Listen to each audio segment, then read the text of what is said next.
خود کو کسی دوسرے کی طرح بنانے کی خواہش کرنا اس عظیم انسان کو ضائع کرنے کے مترادف ہے جو تمہارے اندر چھپا ہوا ہے۔ درست کریئر کے انتخاب کا سب سے پہلا اور سب سے اہم مرحلہ اپنی تلاش ہے۔ جب تک آپ خود کو نہیں سمجھیں گے اس وقت تک آپ کے لیے مناسب اور خوشی سے بھرپور کریئر کا انتخاب ممکن نہیں۔ کریئر کا انتخاب کرتے ہوئے اکثر اس مرحلے کو بھلا دیا جاتا ہے، چنانچہ ایسے لوگ کتنے ہی بڑے عہدے پر پہنچ جائیں، کتنے ہی نویلی کار میں سفر کریں، کتنا ہی بڑا بنگلہ بنا لیں، خوشی سے سرشار ہوتے ہیں اور نہ اپنے کام سے مطمئن۔ وہ جو اپنے پروفیشن میں آگے بڑھتے ہیں تو سٹریس اور امراض بڑھتے چلے جاتے ہیں۔ ہم سب کی اپنی شخصیت، دلچسپیاں، مہارتیں اور اقدار ہیں جو قدرت ہمیں ودیعت کرتی ہے۔ یہ ہمیں دوسروں سے منفرد کرتی ہیں، اس لحاظ سے ہم سب منفرد ہیں۔ کریئر کے انتخاب کا معاملہ اتنا سادہ نہیں جتنا کہ ہمارے ہاں سمجھا جاتا ہے، کیونکہ آپ جب اپنے لیے درست کریئر کا انتخاب کریں گے تو آپ کو اپنی ذاتی دلچسپی، اپنی فطری مہارتوں، ذاتی خوبیوں، تحریک انگیز عوامل اور اپنے کردار کو سامنے رکھنا پڑے گا۔ اس سلسلے میں درج ذیل سوالات خود کو سمجھنے اور شناخت کرنے میں آپ کے بہت معاون ہوں گے۔ ان سوالات کے جوابات آپ اپنی نوٹ بک پر لکھیے، آپ کے سامنے آپ کی شخصیت آ جائے گی اور یوں خود کو سمجھنا آسان ہوگا۔ پہلا سوال،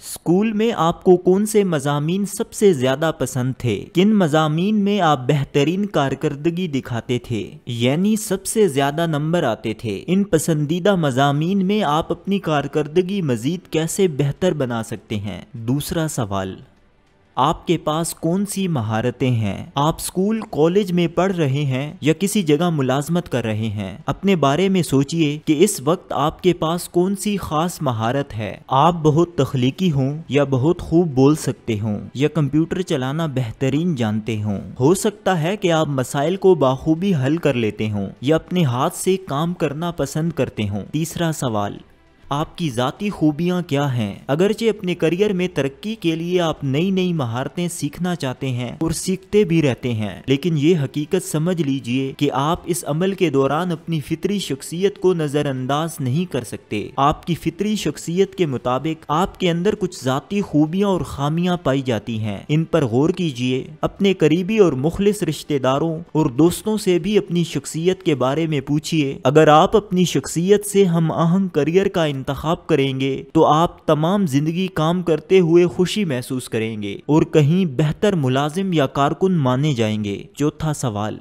آپ کو کن چیزوں یا کاموں سے دلچسپی ہے؟ کیا آپ کو کھیل پسند ہیں؟ اکثر کمپنی مالکان ایسے افراد کو ملازم رکھنا پسند کرتے ہیں جنہیں اپنے کام کے علاوہ غیر پیشہ ورانہ سرگرمیوں سے بھی دلچسپی ہوتی ہے۔ دراصل اسکول کی تعلیم کے دوران کھیلوں میں شرکت سے پتہ چلتا ہے کہ یہ طالب علم دوسروں کے ساتھ مل کر کام کر سکتا ہے۔ کسی بھی جاب میں یہ بہت ہی اہم نقطہ مانا جاتا ہے۔ بہت سے نوجوان اپنی ذاتی دلچسپیوں اور مشغلوں کو آگے چل کر کریئر کے طور پر اختیار کر لیتے ہیں۔ مثال کے طور پر اگر آپ اسکول کے زمانے میں ڈراموں میں حصہ لیتے رہے ہیں تو آگے چل کر اداکار کی حیثیت سے باقاعدہ کریئر کا آغاز کر سکتے ہیں، یا پھر پریزنٹر یا ٹیچر کی حیثیت سے کام کر سکتے ہیں۔ ایسے کئی لوگ مل جائیں گے جنہوں نے بچپن یا لڑکپن کے مشغلے کو باقاعدہ کریئر کے طور پر اختیار کیا اور اس میں بہت کامیاب رہے۔ اپنے مشاغل اور دلچسپیوں کے بارے میں سوچئے اور غور کیجئے کہ انہیں آپ اپنے کام کی جگہ کیوں کر استعمال کر سکتے ہیں۔ پانچواں سوال،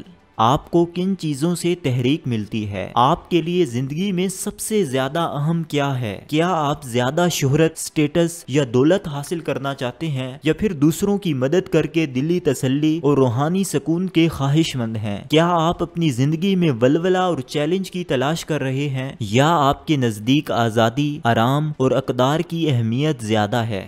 سوال نمبر 6، آپ کے حالات کیا ہیں؟ کیا آپ کسی خاص مقام پر کام کرنا چاہتے ہیں جہاں آپ اپنی فیملی اور دوستوں کے ساتھ ہوں، یا پھر آپ کسی نئی جگہ کی کھوج کرنا چاہتے ہیں؟ کیا آپ کو صحت کا مسئلہ درپیش ہے جس کی وجہ سے آپ کو ہر جگہ کام کرنے میں مشکلات پیش آ سکتی ہیں؟ آپ کے منتخب شعبے میں تعلیم اور تجربہ کی کیا قیمت آپ کو ادا کرنا ہوگی؟ کیا آپ یہ قیمت حقیقتاً ادا کرنے کے لیے تیار ہیں؟